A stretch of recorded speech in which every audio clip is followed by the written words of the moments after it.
বর্ধমান জেলা কাটোয়া, আপনারা নাম শুনেছেন।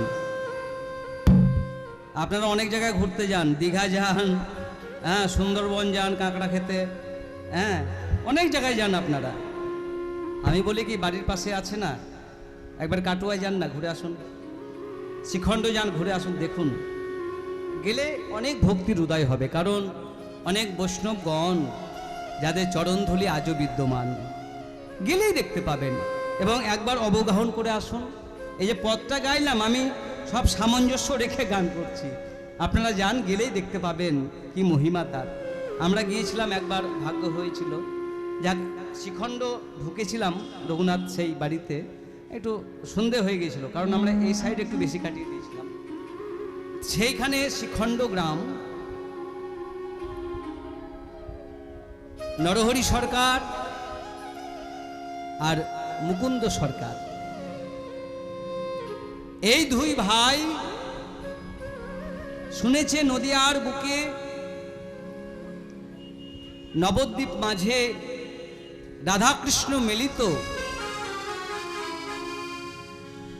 রাধাকৃষ্ণ মিলিত তনু এক হয়ে গৌর হয়ে এসেছে।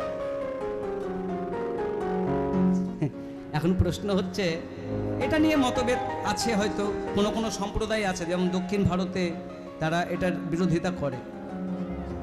ঠিক আছে, সেটা তাদের ব্যাপার। আমাদের রাজ্যেও তো, আমাদের দেশেও তো অনেকেই আমাদের প্রধানমন্ত্রীকে প্রধানমন্ত্রী বলে মানতে চায় না, অন্য কিছু বলে তারা, তাই না? তাতে কার কি যায় আসে, কিন্তু মানতে হবে, একটা ব্যক্তিগত ব্যাপার। আমরা মানি, তাই না? দেখুন কেমন, যেই শুনেছে যে নবদ্বীপে আমার রাধাকৃষ্ণ মিলিত বিগ্রহ, আমার গৌর সুন্দর এসেছে, সকালবেলায় আনা হয়েছে, আর অমনি মনে মনে ভাবলো, ভাইরে, সংসার জ্বালার মধ্যে থেকে কৃষ্ণ ভজন করা খুব কঠিন ভাই, চল একবার গৌর হরি চরণে গিয়ে আশ্রয় পাই কিনা ঘুরে আসি। শিখণ্ড থেকে দুই ভাই, নামগুলো কি বললাম গো?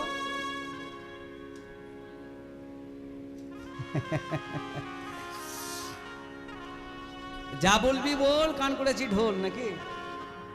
আমি কিন্তু সেই কীর্তনিয়া নই, আমি পড়া দেব, আবার পড়াটা ঠিক করে বুঝে নেব। এটা আমার স্কুল লাইফেও তাই। মানে আমি একজন শিক্ষক, বলেছি প্রথমে যে এটা আমার পেশা নয়, এটা আমার ভালোবাসার জিনিস। আমি কিন্তু পড়া দিচ্ছি, আপনাদের শেখাচ্ছি, কিছু বলছি, শোনাচ্ছি, আপনারা শুনছেন কিনা তা আমি বারবার রিপিট করব। যদি না শোনেন তাহলে সময়টা নষ্ট করছেন আপনি। হ্যাঁ, নরহরি সরকার আর মুকুন্দ সরকার, নামটা আবার বললাম। চল ভাই দেখে আসি, চল নবদ্বীপে যাই দেখে আসি। দু ভাই ছুটতে ছুটতে আসছেন, আর এমন সময় মহাপ্রভু তার ভক্তবৃন্দ নিয়ে সুরধুনির তীরে, সুরধুনি মানে কি মা? হ্যাঁ বলো, হচ্ছিল তো, বলো না, লজ্জা পাচ্ছ যদি ভুল হয়ে যায়। গঙ্গা, হ্যাঁ, সেই গঙ্গার তীরে দাঁড়িয়ে ভক্তগণকে সঙ্গে নিয়ে কি করছেন মহাপ্রভু আমার? হরিনাম সংকীর্তন করছেন। হ্যাঁ, কি বা সুরধ্বনির তীরে নীর মহাবিলসয় সমবয়, আহা করবে নাকি একটু? ভক্তগণ সঙ্গে নাচে গোরা সমবয়, ভক্তগণ সঙ্গে নাচে গোরা সমবয়, ভক্তগণ সঙ্গে নাচে গোরা সমবয়, ভক্তগণ করো তালে তালে হরি তো ধ্বনি হরি বলে, করো তালে ধরে হরি তো ধ্বনি বলে, করো তাল তাল বলে, হরি বল হরি বল, হরি তো ধ্বনি ধ্বনি করে নাচো তো নট বড় ভঙ্গে, আর নাচো তো নট বড় ভঙ্গে। এই যে তাই না, নট বড় ভঙ্গিতে নৃত্য করছে, তাই করো তালে তালে হরি তো ধ্বনি হরি বলে। তালে আচ্ছা, তালি দিয়ে। হরিত ধ্বনি ধ্বনি বলে করো তালে তালে হরি তো ধ্বনি হরি বলে। করো তালে তালে হরিত ধ্বনি ধ্বনি বলে। তো বড় রং কি বানাচে নাচ তো নট বড় রঙে নাচে নাচে তো ধ্বনি পারে। এই যে ওই তো আমার গোড়াই নাচে, ওই তো আমার গোড়ায় নাচে। এই যে কি বললে? ওই তো আমার আহ, ওই তো আমার গোড়ায় নাচে। দাদা নিতাই নাচে কাছে কাছে, ওই তো আমার গোড়াই নাচে। দাদা নিতাই নাচে।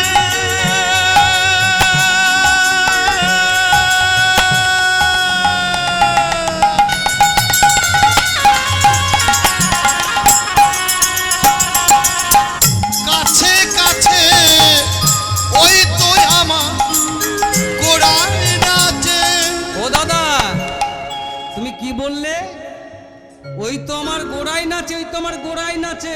দাদা, আমি তো তা দেখছি না, তাহলে তুই কি দেখছিস ভাই? ওই তো আমার গোড়াই নাচে। ওই তো আমার গোড়ায় নাচে। ওই তো আমার গোড়াই নাচে আচ্ছা, একই তো কথা গো। ওই তো আমার গোড়াই নাচে, ওই তো আমার গোড়াই নাচে, একই কথা না? একই কথা। ওই তো আমার গোড়াই নাচে, আমার গৌরাঙ্গ মহাপ্রভু নাচছে। আর ছোট ভাই দেখছে না না, ওই তো আমার রাই নাচে। বলি অন্তরেতে কৃষ্ণ নাচে, বাইরেতে রাই নাচে। বলি অন্তরেতে রাই গৌরস্তন প্রেমানন্দে।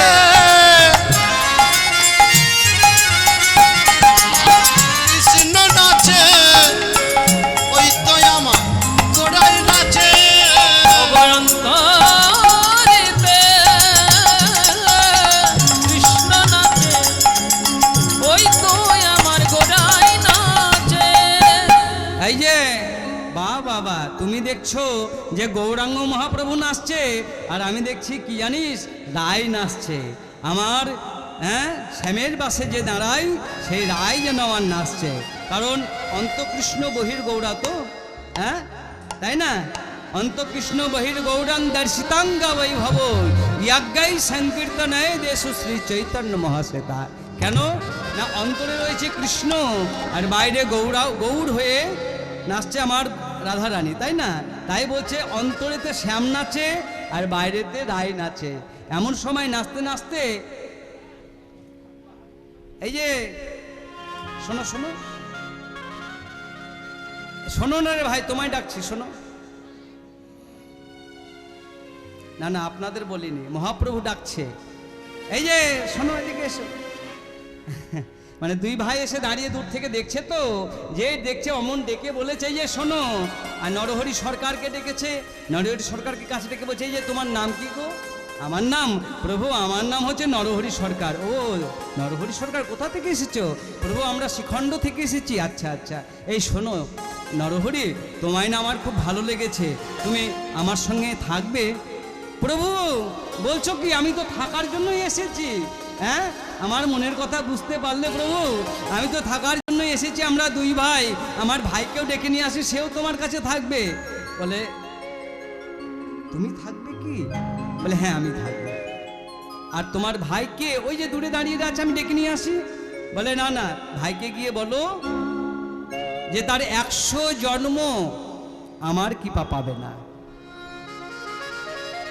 তোমার ভাই নয় দাদা, তোমার দাদাকে গিয়ে বলো যে 100 বছর নয় 100 জন্ম আমার কৃপা পাবে না, মানে গৌরের কৃপা পাবে না। এই কথা যেই শুনেছে দূর থেকে, আর অমনি দূর থেকেই মুকুন্দ সরকার আনন্দে নৃত্য করতে শুরু করেছে, আনন্দে নৃত্য করতে শুরু করেছে। জয় জয় গৌর হরি কি, জয় গৌর হরি কি, জয় গৌর হরি কি। আচ্ছা, কেমন হলো ব্যাপারটা? মহাপ্রভু বলল যে 100 জন্ম কৃপা করবে না, আর সে আনন্দে নৃত্য করছে। সবাই গিয়ে বলছে, হাই রে মুকুন্দ, তোমার মাথাটা গেছে কেন? গৌরহরি তোমায় বললো যে 100 জন্ম তোমায় কৃপা করবে না, আর তুমি নাচছো। আমরা হলে তো কেঁদে ভাসিয়ে মরে যেতাম। বলে তোমরা তো দেখোনি বা ভালো করে শোনোনি। গৌরহরি আমায় 100 জন্ম কৃপা করবে না, কিন্তু কোনোদিন কৃপা করবে না এ কথা তো বলেনি। বলেছে 100 জন্ম কৃপা করবে না, কিন্তু 101তম জন্মে তো কৃপা করবে। কে? আচ্ছা, আমাদের ভরসা আছে যে আমাদেরকে গৌরহরি কোনোদিন কৃপা করবে? কত জন্ম চলে যাবে, লক্ষ জন্ম চলে যাবে, 84 লক্ষ জন্ম ভ্রমণ করে আবার আসবো, তাও পাবো কিনা? আরে 100 জন্ম তো সাধারণ ব্যাপার। হ্যাঁ, 100 জন্ম আজকের দিনে প্রায় 600 বছর, তাই না? 60 করে যদি আয়ু ধরি, তাহলে 600 বছর পরে কৃপা পাবো। পাবো তো কৃপা, এই আনন্দেই আমি নাচছি। হ্যাঁ, এই কথা যেই শুনেছে গৌরহরি অমনি মুকুন্দকে ডেকে বলছে, মুকুন্দ শোনো শোনো শোনো। আচ্ছা, তুমি হাসছো কেন বলো তো? বলে গৌরহরি, তুমি তো কৃপা করবে না তা বলনি, বলেছো 100 জন্ম পরে তো কৃপা করবে তুমি। আমি সেই আনন্দেই নাচছি। বাহ বাহ বাহ মুকুন্দ, আমার মনের কথা নয়, ও তো আমার বাইরের কথা। তুমি তো কৃপা নিয়েই জন্মেছো হে মুকুন্দ, তুমি তো কৃপা নিয়েই জন্মেছো। হ্যাঁ, তবে মুকুন্দ শোনো, হ্যাঁ, তুমি বাড়ি ফিরে যাও। তুমি যেহেতু বাড়ির বড়, বাড়ি গিয়ে দেখভাল করো। হ্যাঁ, বাড়ি গিয়ে দেখভাল করে বংশের যে তোমাদের কাজ আছে কবিরাজি, সেইটি করো। আর কি করবে জানো? আর তুমি হরিনাম বিলাবে। এই কথা যেই বলল, হ্যাঁ, অমনি চোখ থেকে দর করে জল পড়তে লাগলো, দর করে জল পড়ছে। গৌরহরি বলছে, কি ব্যাপার মুকুন্দ, এক্ষুনি তোমায় আমি বললাম যে কৃপা করব না, তখন তুমি হাসছিলে, আর এখন কৃপা করব বলছি, আর এখন তুমি কৃপা করব শুনে তুমি কান্না করছো, কি হয়েছে? বলে গৌরহরি, তুমি যাকে কৃপা করো তাকে তো চোখের জল দিয়ে পূজাতে হয়।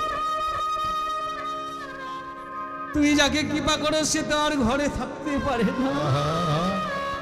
তুমি যাকে কৃপা করো সে তো গৌর গৌর বলে কেঁদে বেড়ায়। গৌরহরি, তুমি মনে দয়া ছিল না, কিন্তু আমি সংসারে ফিরে যাচ্ছি বটে, কিন্তু আমার প্রতি দয়া দেখো, আমার প্রতি তোমার দয়া যেন কখনো না করি।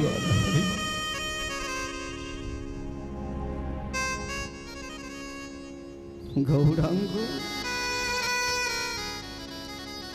তুমি মরে দয়া না ছাড়িও। গৌরাঙ্গ, এটি শুধু তার গান নয়, আমাদেরও কথা। তুমি মোরে দয়া না ছাড়ি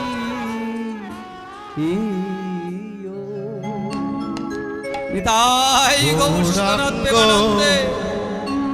তুমি মোরে দয়া না ছাড়ি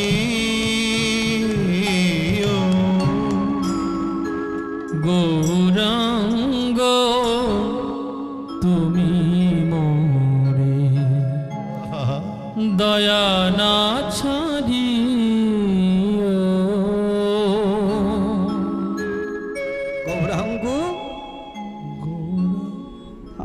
প্রতি তুমি দয়া ছিল না?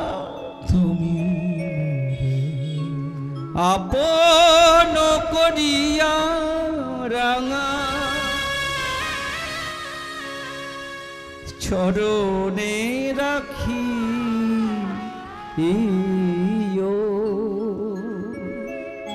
আপন করিয়া রাঙা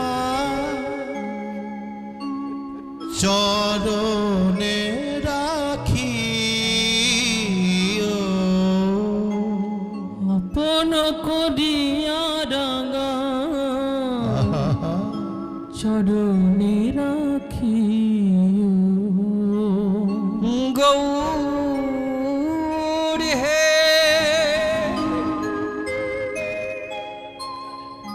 গৌর হে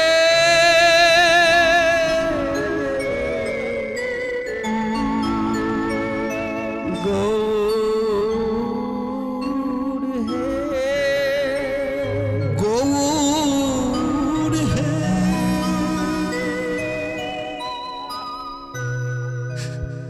ও হে গৌর হে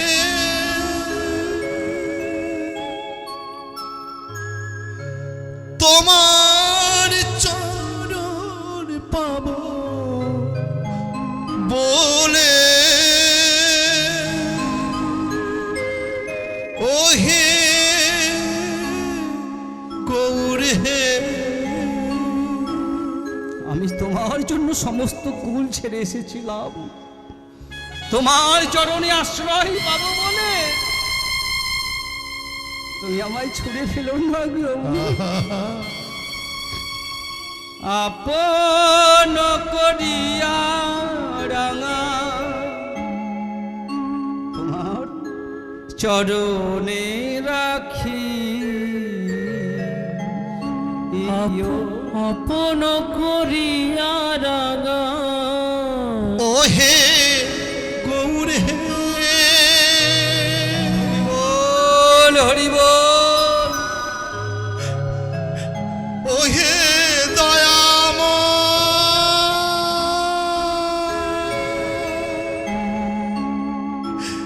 ও হে কৃপাম আমি আর কি করেছি জানো তোমার জন্য? হে কোলে ও কোলে দিল তিলাঞ্জলি। আমি সমস্ত কুল তিল তিলস্যি দিয়ে বিসর্জন করে এসেছি। কি পা করি রাখো মোরে আপনারে বলি। গৌর গৌর হে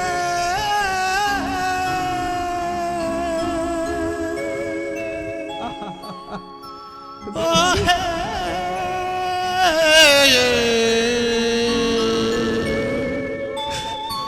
গৌর হে তোমার ওই চরণে হরি বল হরি বল আমার আশ্রয় দিও। ও হে গৌর হে নিতাই গৌরীতনাথ প্রেমানন্দে তোমারই ওই চরণে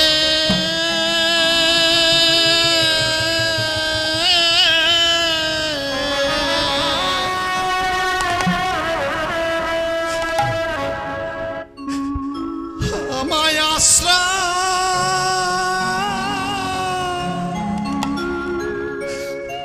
আশ্রয় দিয়া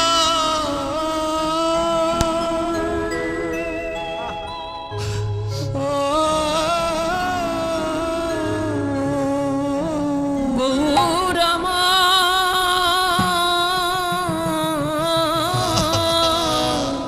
হরি বল হরি বল তোমার ওই চরণে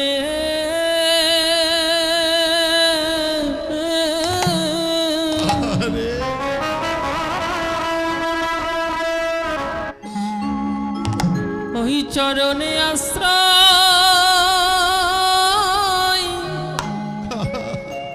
দিও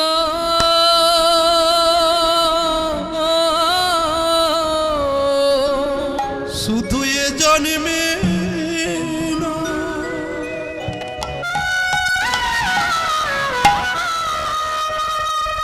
ওহে গৌর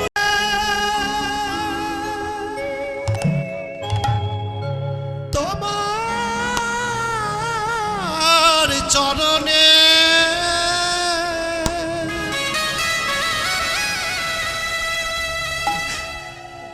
আমারে মিনতি,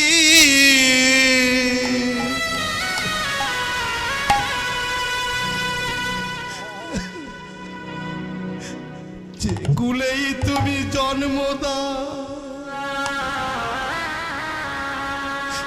তুমি আমায় পশু করে পাঠায়ো, তাতেও কোনো ক্ষতি না।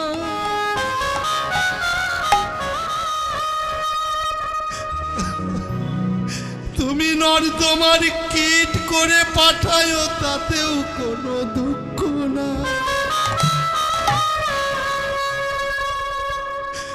শুধু তোমার চরণে এই নিবেদন, যে কুলেই তুমি পাঠাও না কেন, যেন তোমার ওই চরণে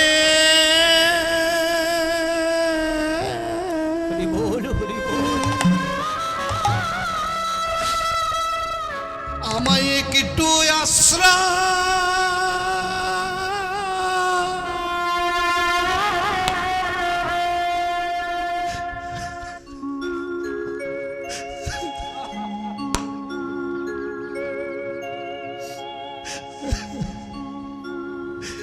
একটু আশ্রয় দিও,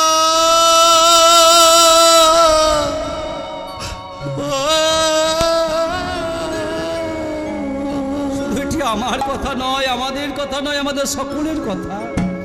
আমাদের কীর্তন কেন শুনবো? যে কীর্তন শুনলে হৃদয় বিগলিত হয়, যে কীর্তন শুনলে, কীর্তন করলে গৌর হরি চরণে থাকতে ইচ্ছে করে। গৌর হরি, আমি সেই জন্য এসেছি। আমাদের সকলের আবেদন, আমাদের সকলের আবেদন। আমি যে বড় আশা আশা করে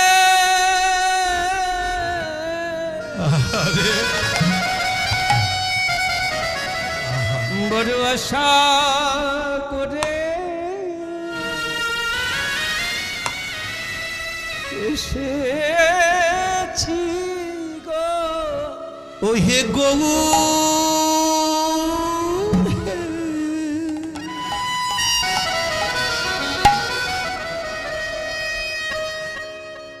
তুমি যে বড় দয়াময়,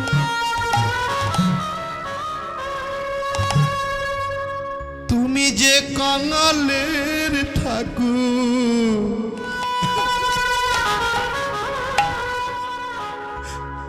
তুমি যে অনাথের না,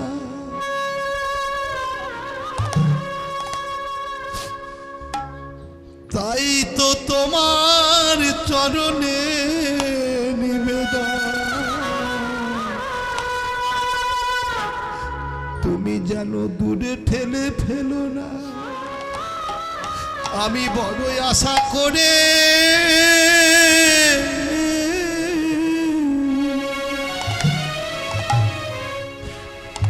বড়ই আশা করে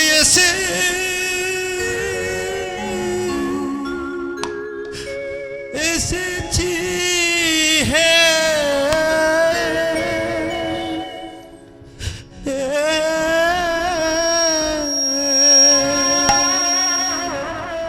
গৌর হরি বললেন, চিন্তা করো না, গোবিন্দের যদি সময় হয় মুকুন্দ, আবার তোমার সঙ্গে দেখা হবে। আমার আশীর্বাদ তোমার সঙ্গে রইল। হ্যাঁ, ঘরে ফিরে গেল। ঘরে ফিরে গিয়ে, হ্যাঁ, জীবের দাঁড়ে দাঁড়ে গিয়ে তুমি হরিনাম বিলাবে। আর তোমার বংশের কবিরাজি চিকিৎসা তুমি করবে। সেই বংশের চিকিৎসার গৌরহরির যদি কৃপা হয়, তার চিকিৎসায় তিনি চিকিৎসা করছেন একদিকে জীবের সেবা। দেখুন, গৌরহরি বলতে পারতেন যে তুমি শুধু গোপীনাথের সেবা করবে, তোমাদের বংশের যে গোপীনাথ রয়েছে তার সেবা করবে, শুধু তাই বললেই হতো। তিনি বললেন কি, গোপীনাথের সেবা করবে, জগতের সেবা করবে চিকিৎসা দিয়ে, সংসার করবে। কারণ সংসারে থেকে কৃষ্ণ ভজন করে আমাকে প্রাপ্ত হওয়া যায় সহজে।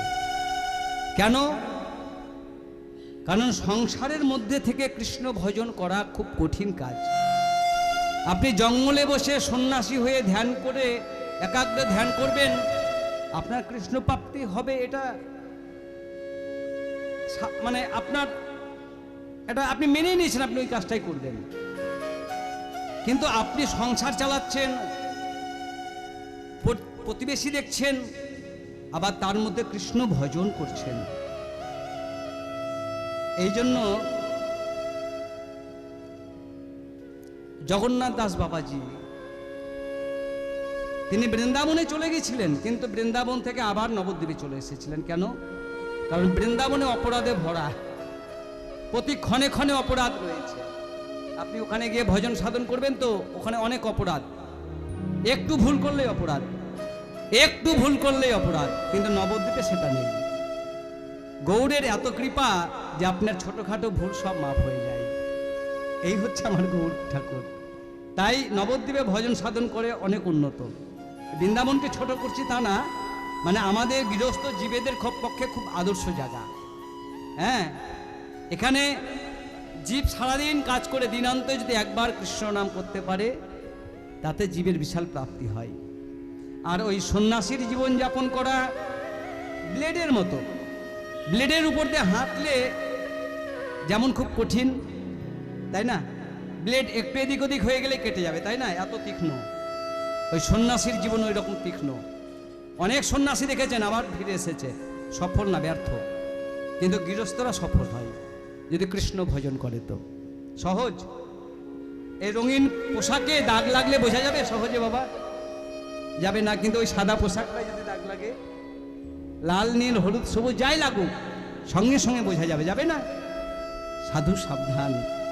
তাই মুকুন্দ তুমি চিন্তা করো না, সংসারে যাও, সংসার করো। সংসার করছেন আর গোপীনাথের সেবা করছেন। গোপীনাথ মম নিবেদন শোনো, গোপীনাথ মম নিবেদন গোপীনাথ মম নিবেদন শোনো। এই যে গোপীনাথের কাছে একটু জানাবো না, বিষয় দুর্জন, আমরা বিষয়ের লোক,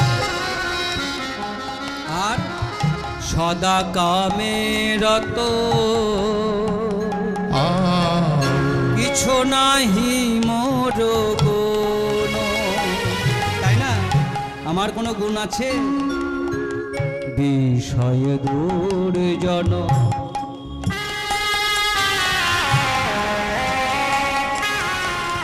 সদা কামে রত, কিছু নাহি মোর গুণ। গোপীনাথ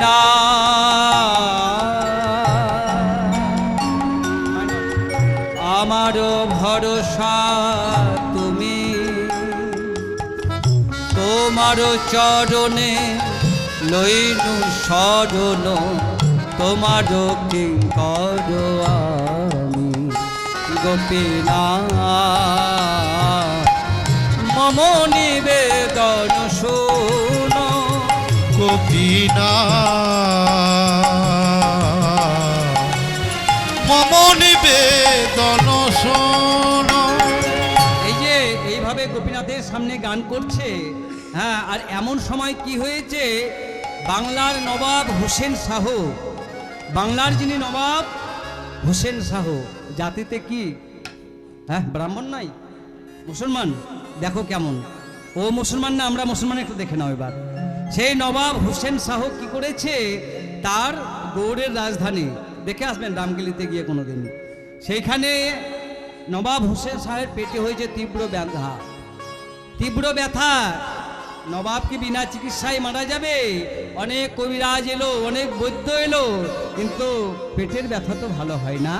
তাই কি করছে, মন্ত্রীদের ডেকে বলল, মন্ত্রী তোমাদের নবাব কি বিনা চিকিৎসায় মারা যাবে? যাও কোথাও কিছু ব্যবস্থা করো। বললে হুজুর ব্যবস্থা তো হয়েছে, একজনের ঠিকানা পাওয়া গিয়েছে, তার নাম হচ্ছে মুকুন্দ কবিরাজ, সে খুব ভালো চিকিৎসা করে, তাহলে তাকে ডেকে নিয়ে এসো। সমস্যা তো ওখানেই হুজুর, যে সে লোকের বাড়ি যায় না, তার কাছে যেতে হবে। আর সে কোনো ধনীর চিকিৎসা করে না, সব গরিবের চিকিৎসা করে। আগে গরিবের চিকিৎসা হবে, তারপরে ধনীদের চিকিৎসা হবে। ও আচ্ছা, নবাব হোসেন শাহ কি করলেন, নবাব হোসেন শাহ ফকিরের বেশ ধরে নিয়ে হ্যাঁ এবার শিখণ্ডে আসছেন, শিখণ্ডে আসছেন।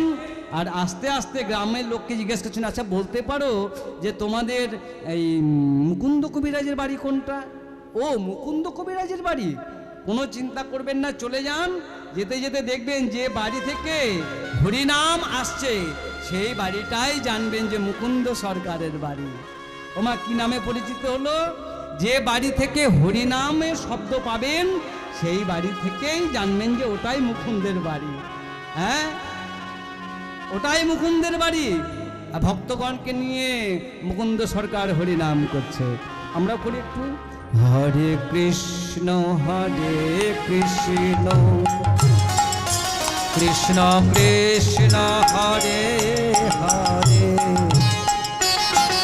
হরে রাম রাম রাম হরে হরে, হরে কৃষ্ণ কৃষ্ণ কৃষ্ণ হরে হরে, হরে রাম রাম রাম হরে হরে। আচ্ছা আমরা তো বলবো, পয়সা নেব, বলতে এসেছি বলছি, আপনারা বলবেন না? ইচ্ছে নাই? সবাই মিলে তালে তালে একটু হোক, দামোদর মাস হোক একটু। হরে কৃষ্ণ কৃষ্ণ কৃষ্ণ হরে হরে, হরে রাম রাম রাম হরে হরে। হরে কৃষ্ণ, তোমরা বলো বলো, হরে কৃষ্ণ শুনতে পাচ্ছি না।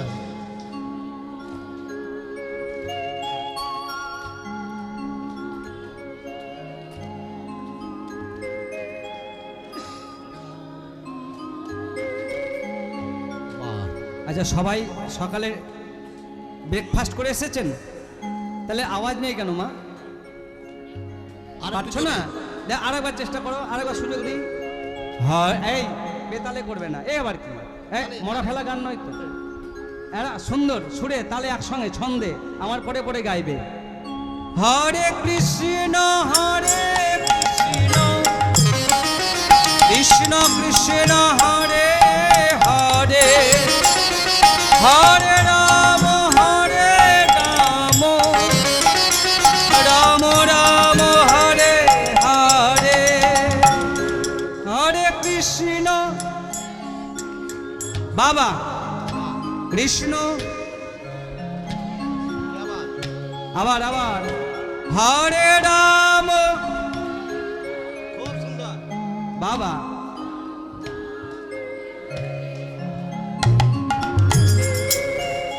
সবে মিলে করি কাজ, হারি জিতি নাহিলাজ। একা একা রাস্তা দিয়ে করতে বললে করবেন না, করবেন? লোকে বলবে পাগল, আমরা আছি আমাদের মতো, আমাদের লোকগুলো আছে, আমরা আমাদের মতো করব, আর ডোন্ট কেয়ার কে কি বললো নাকি। হরে কৃষ্ণ কৃষ্ণ কৃষ্ণ হরে হরে, হরে রাম রাম রাম হরে হরে। বলো বলো বলো বলো। হরে কৃষ্ণ কৃষ্ণ কৃষ্ণ হরে হরে, হরে রাম রাম রাম হরে হরে। এইভাবে যখন কীর্তন হচ্ছে, আর ওই দূর থেকে বুঝতে পেরেছে হোসেন শাহ যে এই বাড়িটাই তাহলে হবে, আর অমনি ঢুকে পড়েছে, বলছে বাবা যারা এত সুন্দর গান গায় তাদের কীর্তন শুনেই তো অর্ধেক লোক ভালো হয়ে গেল গো।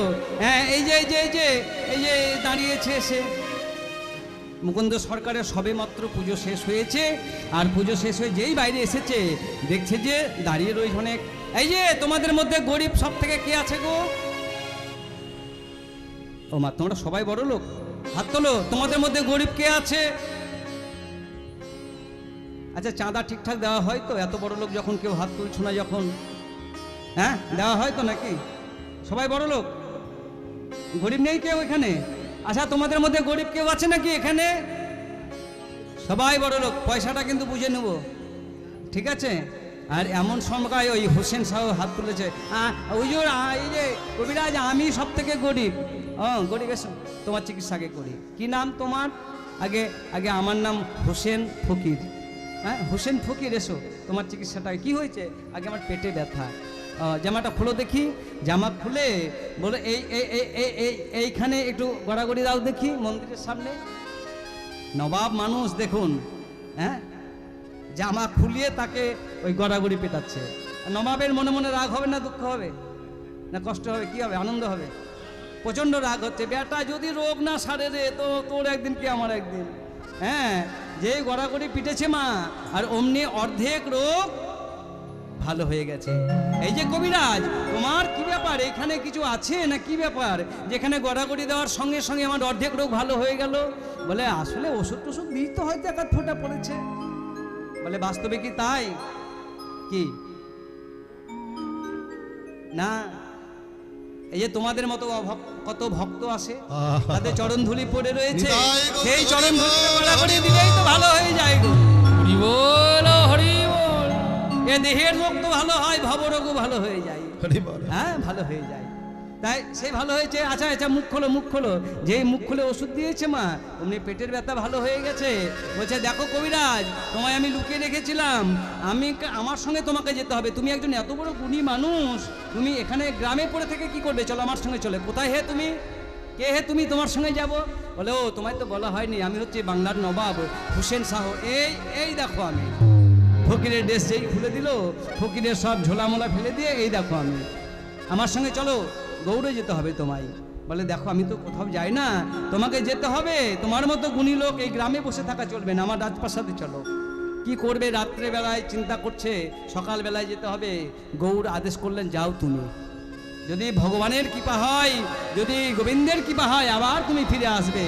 এইভাবে তিনি নিয়ে চলে গেলেন, সকালবেলায় চলে যাচ্ছেন। আমরা একটু গাই, ভজ গৌরাঙ্গ কহ গৌরাঙ্গ লহ গৌরাঙ্গের নামে রে। বলো ভজ গৌরাঙ্গ কহ গৌরাঙ্গ লহ গৌরাঙ্গের নামে রে। ভজ গৌরাঙ্গ কহ গৌরাঙ্গ লহ গৌরাঙ্গের নাম রে। যেই জনা গৌরাঙ্গ ভজে, আরে সে হয় আমার প্রাণে রে। বলো বলো যে জন গৌরাঙ্গ ভজে সে হয় আমার প্রাণ রে। প্রভাত কালে হা গৌরাঙ্গ যে বলে একবার গো। ওই না প্রভাত কালে হা গৌরাঙ্গ যে বলে একবার রে। এই জনায় আমার হয়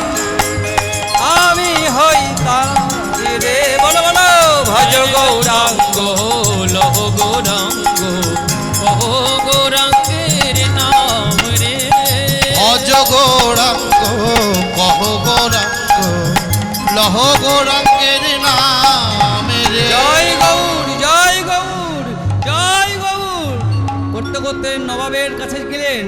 নবাবের কাছে কিছুদিন থাকার পরে সেখানে তিনি বিগ্রহ সেবা করছেন। এমন সময় নবাব কাছে আসতেই নবাবের ডাক, কবিরাজ কি করছো? কিন্তু নবাবের ডাক কবিরাজের কানে গেল না। কেন জানেন না? এত কৃষ্ণ সেবা মন দিয়ে করছে যে কানে আওয়াজ যখন গেল না, নবাব প্রচণ্ড রেগে গেলেন। আমি নবাব, আমি ডাকছি, আমার কথা কানে যাচ্ছে না। হ্যাঁ, এমন সময় হরিনাম করতে করতে, কৃষ্ণ নাম করতে করতে, হ্যাঁ, নবাবকে যে দুটো পাখা দিয়ে হাওয়া দিচ্ছিল ময়ূর পুচ্ছ, সেই পুচ্ছর দিকে তাকিয়ে কৃষ্ণ কথা মনে করে তিনি অজ্ঞান হয়ে পড়লেন। কৃষ্ণের মাথায় পালক, বর্ণনা করতে করতে সেই পালকের দিকে, নবাবের যেই পাহারাদাররা যেই পালক দিচ্ছিলেন সেই দিকে তাকিয়ে তার স্মৃতি বিস্মিত হয়ে গেলেন। হা কৃষ্ণ, হা কৃষ্ণ, হা কৃষ্ণ বলে কাঁদতে লাগলেন, মূর্ছিত হয়ে পড়লেন। এমন সময় তাকে জল টল দিয়ে আবার ঠিক করা হলো। হ্যাঁ, নবাব জিজ্ঞেস করলেন, কি ব্যাপার কবিরাজ, তুমি এরকম করছিলে কেন? বলছে, দেখুন আমার একটা পুরনো রোগ ছিল, তো আমার মির্গি রোগ ছিল, এটা আপনাকে বলা হয়নি, তাই আমার মির্গি রোগ হয়ে গেছিল। বলে, মির্গি রোগই যদি হবে তাহলে তুমি অচৈতন্য রূপেও তুমি কৃষ্ণ কৃষ্ণ কেন করছিলে? দেখো তুমি আমার প্রাণ বাঁচিয়েছ একদিন, তাই তোমায় আমি ছেড়ে দিলাম, আমার সামনে আর কোনোদিন মিথ্যে কথা বলবে না। তুমি কৃষ্ণ চিন্তা করছিলে। বললো, আপনাকে আমি আর কি করে বলি? আমি ভেবেছিলাম আপনি মুসলিম সম্প্রদায়ের লোক, আপনি বুঝতে পারবেন না কৃষ্ণ বিরহ কি, কৃষ্ণ ভজন কি। কিন্তু আপনার মতো বৈষ্ণব তো আমার জানা ছিল না যে আমার কথা আপনি চিন্তা করতে পারছেন, আমি কৃষ্ণ স্মৃতি হারা হয়েছি। কে বড় মুসলিম কে হলো? আমরা এখানে বসেও কৃষ্ণ স্মৃতি চিন্তা করতে পারছি না, আর নবাব দেখো কি করে কৃষ্ণ স্মৃতি চিন্তা করছে। সে বলল, দেখো আমারই ভুল হয়েছে, তোমার মতো একজন গুণী ব্যক্তিকে আমার এই প্রাসাদে বন্দি করে রাখা ঠিক হয়নি। তুমি যাও কৃষ্ণ ভজন করো, তুমি শিখণ্ডে চলে যাও, আর শিখণ্ড গ্রাম তোমার নামে করে দিলাম।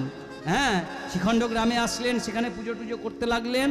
এইবার কি হয়েছে, একদিন তার স্ত্রীর পেটে ব্যথা হয়েছে, তিনি আর ঠিক করতে পারছেন না। তিনি গৌড়ের কাছে ছুটে গেলেন। গৌড় বললেন যে, যা ভেবেছিলাম তাই, মুকুন্দ তোমার মনে অহংকার হয়েছে যে তুমি ভালো চিকিৎসা করো, তাই তোমার নিজেদের রোগ তুমি নিজে সারাতে পারছো না। যাও, তুমি আর কখনো মনে অহংকার করো না, তুমি ঘরে ফিরে যাও, আর আমার এই চর্বিত তাম্বুল তুমি নিয়ে যাও, তুমি তোমার স্ত্রীকে সেবন করাবে, তোমার স্ত্রী সুস্থ হয়ে উঠবে। এসে সেবন করালেন, সুস্থ হলেন, কিছুদিন পর গর্ভবতী হলেন। হ্যাঁ, একটি ফুটফুটে সন্তান আবির্ভূত হলেন, যার নাম হচ্ছে রঘুনন্দন। কবে জানেন? সরস্বতী পুজোর দিন হয়েছিল। হ্যাঁ, সরস্বতী পুজোর দিন হয়েছিল। এইবার বাবা সেবা দেয়, আস্তে আস্তে ছেলে বড় হয়, 5 বছরের ছেলে বড় হলো। এইবার বাবা একদিন বলল, মানে সেই গ্রামেরই দূরে একজন অসুস্থ হয়েছে, সে আসতে পারবে না, তাই মুকুন্দ সরকারের কাছে এসেছে যে আমার সঙ্গে যেতে হবে। এমন সময় তিনি সেবা করছিলেন। বললেন, আমার তো যাওয়া হবে না, কিন্তু আপনি না গেলে তো আমার বাবা বাঁচবে না। ছোট্ট রঘুনাথকে ডেকে বললেন, রঘুরে তুই গোপীনাথের সেবা দে, আমি একটু চিকিৎসা করে আসি। এই চিকিৎসা করতে গেলেন, আর গোপীনাথের সেবার জন্য তার মায়ের কাছে গিয়ে রঘুনন্দন ক্ষীরের নাড়ু নিয়ে এসে সেই গোপীনাথের সামনে রেখে বললেন, গোপীনাথ আমি তো মন্ত্রতন্ত্র জানি না, তুমি একবার কৃপা করে গ্রহণ করো। গ্রহণ করে বাবা, ওইভাবে বললেই, ও আচ্ছা আচ্ছা, গ্রহণ করবে কেন? দরজা লাগানো হয়নি তো বাবা, দরজা লাগাই, মন্দিরের দরজা লাগিয়ে দিল। এইবার গ্রহণ করো। ও হো, গ্রহণ করবে কি করে? হাতে আছে বাঁশি, বাঁশি থাকলে কি সেবা করা যায়? বাঁশিটা নামিয়েছে। ও মাথায় চূড়াটাও নামিয়েছে। গোপীনাথ এবার তুমি সেবা করো। এবার গোপীনাথ কিছুতেই সেবা করে না। ও সেবা তাহলে করবে না? সেবা যদি না করো তাহলে বাবা মারবে যে আমি তোমার সেবা দিতে পারলাম না। বাবার হাতে মার খাওয়াও যা, এখানে আমার মৃত্যুবরণ করাও তাই। রঘুনন্দন কি করলেন? ওই পাথরের উপরে মাথা দিয়ে ঠুকতে লাগলেন, রক্তে রক্তময় হয়ে গেল। গোপীনাথ দেখছেন যদি আমি আমার ভক্তকে রক্ষা করতে না আসি, তাহলে তো আমার বদনাম হয়ে যাবে। আমি তো বাঞ্ছা কল্পতরু হতে পারবো না, আমি তো ভক্ত বৎসল হতে পারবো না, লোকে আমার নামে কলঙ্ক করবে। আর ওই ছোট্ট রঘুনাথের ভালোবাসায়, রঘুনাথের প্রেমে ওই ছোট্ট শিলার বিগ্রহ থেকে হাত বেরিয়ে এসে বলছে, রঘুনন্দন নাড়ু দে বাবা, নাড়ু দে। আর এমন সময় রঘুনন্দন কি করেছে, সেই নাড়ুগুলো একটা একটা করে তাকে দিচ্ছে। আর আস্তে আস্তে তিনি সেবা করছেন, করতে করতে সমস্ত সেবা করে নিয়েছে, একটা আছে। যেই ওইটাও পেতে যাবে, এমন সময় রঘুনন্দন হাত চেপে ধরলেন, গোপীনাথ তুমি যদি সব সেবা করে নেবে, তাহলে আর সবাই কি করবে সেবা? আর বাবা তো তোমার উচ্ছিষ্ট ছাড়া সেবা নেবে না, তাহলে তো বাবা আমাকে বকবে। তুমি এত এইভাবে নিয়ে নিচ্ছ, হ্যাঁ?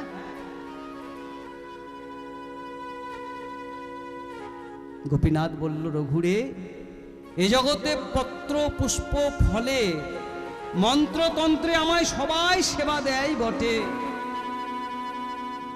কিন্তু এমন অনুরাগের চোখের জলে।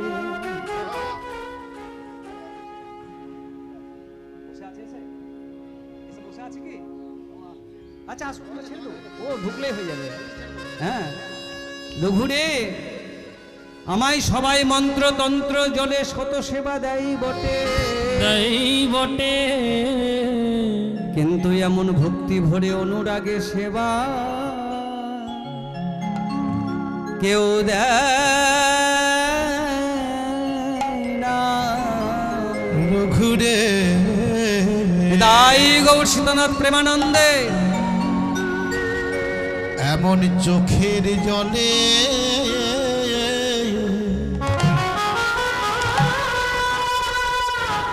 আমায় কেউ সেবা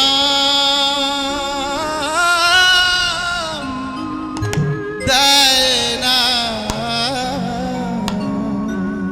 যে যথা মাং প্রপদ্যন্ত স্তৈব ভজম্যহম মম বর্তানো বর্তান্তে পার্থ সর্বস্বা।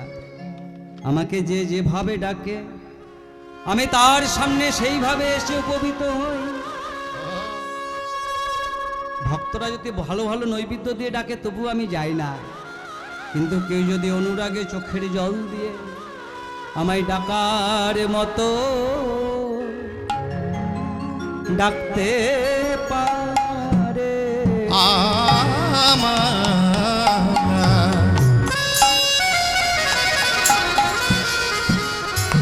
কেউ যদি ডাকার মতো আমায় ডাকতে পারে, আমি না এসে কি আহা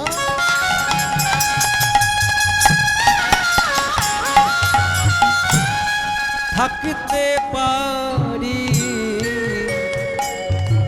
কেউ যদি ডাকার জলে বুক ভাসে, ডাকার মতো ডাকতে পারে, নয়ন জলে বুক ভাসে, ডাকার মতো ডাকতে পারে, নয়ন জলে বুক ভাসায়, ডাকার মতো ডাকতে পারে, নয়ন জলে বুক কেউ ভাসায়, যদি ডাকার মতো আমি কি না এসে কি থাকতে পারি।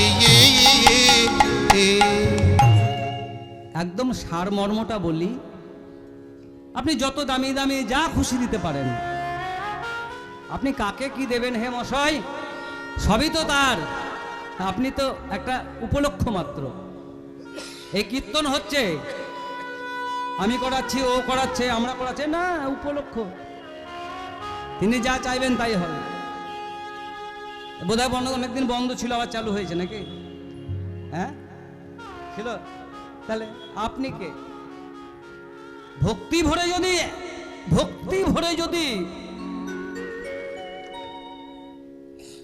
এক ফোঁটা চোখের জল দিতে পারেন, ভক্তি ভরে যদি ডাকতে পারেন, আর কিছু দরকার নেই। আপনার ওই রাজভোগের কোনো প্রয়োজন নেই, তাই না? আপনারা জানেন তো এসব ঘটনাগুলো। জানেন না যে দুর্যোধনের সব ত্যাগ করে এলো, বিদুরের ঘরে খেলো, তাই না? এই যে ব্যাপার ভক্তি, ভক্তির কাছে ভগবান, ভক্তি যার কৃষ্ণ তার। সর্বশাস্ত্রে কয় ভক্তি না থাকিলে কৃষ্ণ দেখিলে কি হয়।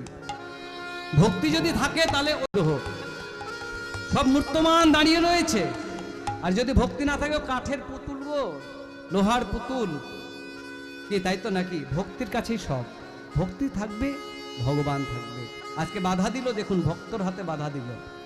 হ্যাঁ, কিন্তু তার পিতার নাম কি? মুকুন্দ সরকার, তাকে কিন্তু ভগবান দেখা দিচ্ছে না। হ্যাঁ, পরে সেদিন যখন ওই নাড়ু নিয়ে গেল, সেই একটি নাড়ু কি করলো, যখন সেবা করতে দিল না, ওই গোপীনাথ বলল রঘুনন্দন রে আই, এই একটি নাড়ু আমি তোকে সেবা করিয়ে দিই। খাবে না, জোর করে ধরে মুখে ঠুসে দিয়েছে, বুঝলেন তো? এবার বেরিয়েছে, ওর মা বলছে এই রঘু,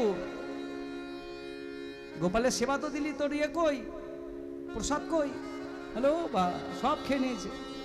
হ্যাঁ, সব খেয়ে নিয়েছে, হা কর দেখি। যে হা করেছে বাবা বুঝতেই পারছো না, যে মুখের মধ্যে ঠুসে দিয়েছে। এই তো তোর কোনায় লেগে আছে। ওরে ছেলে আমার চোর হয়ে গেল গো। হ্যাঁ, ছেলে আমার চোর হয়ে গেল, ভক্তের ছেলে চোর। সে কিনা মিথ্যে কথা বললো, গোপীনাথের নাম করে সব নাড়ু নিজে খেয়েছে, তার নাম দিচ্ছে। কি করবে? ঠিক আছে, তার বাবা যখন এলো, প্রসাদ পেলো না, তখন কি করবে? বললো ঠিক আছে রঘু, কালকেও বাবা লাগাস, আমার আবার একটু কাজ আছে, বাইরে যাব। যেই বাইরে গেছে, যাওয়ার অভিনয় করে বাইরে গেছে, আবার সেই নাড়ু নিয়ে আবার গোপীনাথ নাও, আবার এনেছে আজকেও। বাবা বাইরে কান পেতে শুনছে, দেখি আজ কি হয়। এমন সময় কথোপকথন হচ্ছে, কিছুতেই আজকে আর আসে না। আজকে যেই আসছে না, ও জানি এইভাবে তুমি আসবে না, দাঁড়াও, আজকে আমি মাথা ঠুকবো না, আজকে আমি গলায় দড়ি দেবো।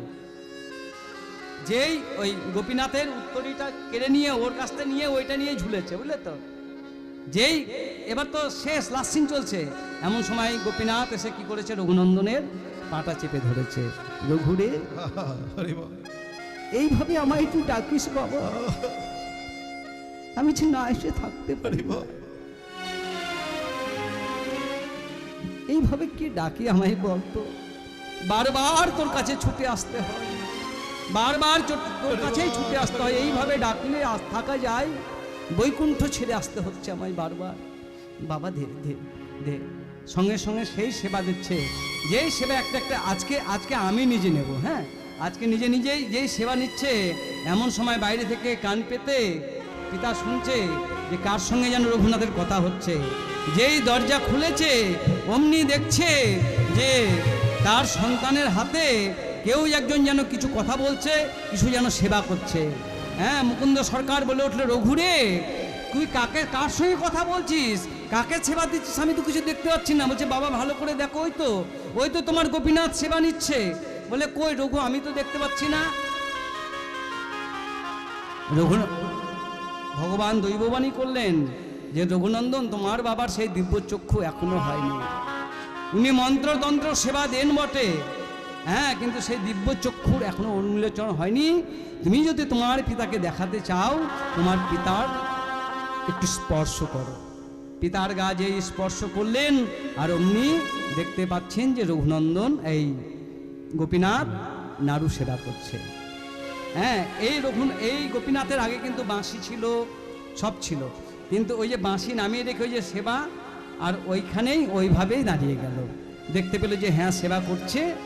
হ্যাঁ, আর ভক্তগণের তখন আনন্দ হচ্ছে। তার বাবা বলছে, রঘু আমি এত বছর সেবা করলাম, কিন্তু আমার দ্বারা হলো না রঘু, তোর দ্বারা হলো রঘু। আজ থেকে তুই আমার গুরু রঘু, আজ থেকে তুই আমার গুরু। হ্যাঁ, তাই সেই থেকে আজও ওই ভগবান ওইভাবেই, তিনি বাঁশি নিতে পারতেন, কিন্তু তিনি বললেন না, আমি এইভাবেই থাকবো, আর জগতের লোককে প্রচার করে দেখাবো। জগতের লোকের কাছে আমি একটা দৃষ্টান্ত হয়ে থাকবো, যে কেউ যদি আমায় ভক্তি ভরে আমায় বিন্দু মাত্র কিছু দেয়, আমি তা গ্রহণ করি। হ্যাঁ, তাই আমরা লীলা এখানে রাখবো। বলি ভক্ত আর ভগবানের মিলন হইল, প্রেমানন্দে সবে মিলে হরি বলো বলো। ভগবানের এখানে মিলন হলো, প্রেমানন্দে সবাই মিলে হরি হরি বলো হরি বল হরি বল